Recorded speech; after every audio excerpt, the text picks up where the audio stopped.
I enjoyed art, but I didn't have a whole lot of time to actually participate. I taught art as part of my job as an elementary school teacher, and then I did kind of the mom stuff with my kids, and I did scrapbooking and that kind of stuff, which is, creative and artistic.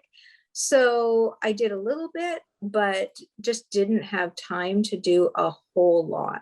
I am doing all kinds of creative and artistic things probably almost every day. Yeah, just either through photography and doing things with photos. I enjoy different types of yarn crafts that I do. I've really made it part of my life now because I have the time since I had my accident, and it just makes me feel like a sense of accomplishment, and I enjoy being creative. The actual programs through Brain Injury Association, first of all, I started going to them when they were offered, just kind of to get out of the house and socialize with other people, and other people who kind of had they had the same issues that I have. So things moved a little more slowly for me through the way that things were taught. I really felt like I could take my time, which time pressure is really difficult for me, like to go to just a regular group or class. So having the art programs through Brain Injury Association has really made a difference for me getting into a lot of different things, just because of the pace and how respectful everybody is to one another, and just, getting our projects done to completion and things like that.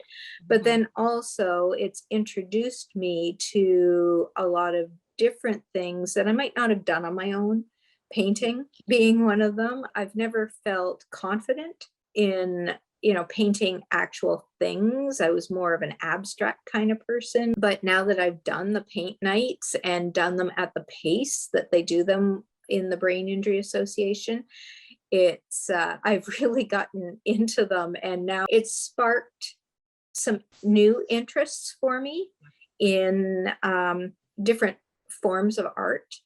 So I had done glass fusing before my accident. I actually had gone to a workshop once before, and I really enjoyed it then. But again, it was a whole time constraint that I just didn't have the time to go out and do projects like that. So when glass fusing was offered through the Brain Injury Association, I jumped at the chance because I just loved it. And I'm drawn to glass artworks. Yeah, I think the whole creativity aspect of it, it's getting my brain working in different ways rather than just kind of, sitting at home. And I really like the fact that it's really sparking my creativity and it's giving me new interests. So I've been able to go back and do more of the activities that we've done through workshops and done them on my own. I just feel that it's done a lot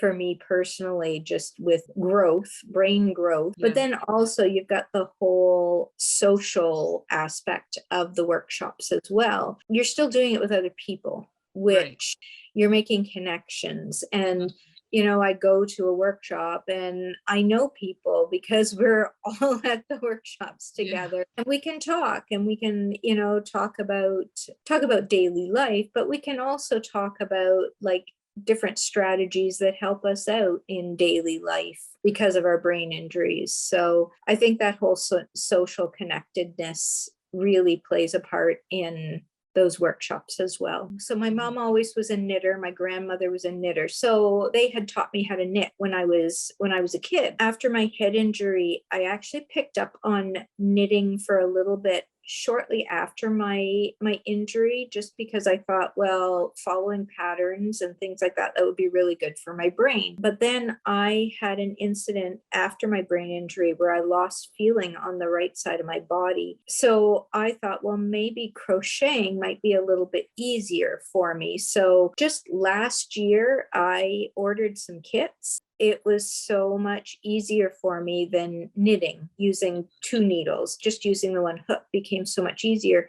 And I have been crocheting like steadily for a year. I have a project going all the time. So I've made everything from the little animals, the little amigurumis, to blankets, huge blankets. I sell them. So, I don't make a whole lot of money off of it, but it gives it a purpose, right? Yeah. So I sell those at my son's pet supply store, Terrible Toby's. And I sell some of my projects through the Brain Injury Association on their website, as well as at craft sales and things that they go to, and they take all of our projects to. It makes me feel not quite as guilty about sitting in front of the TV, I guess.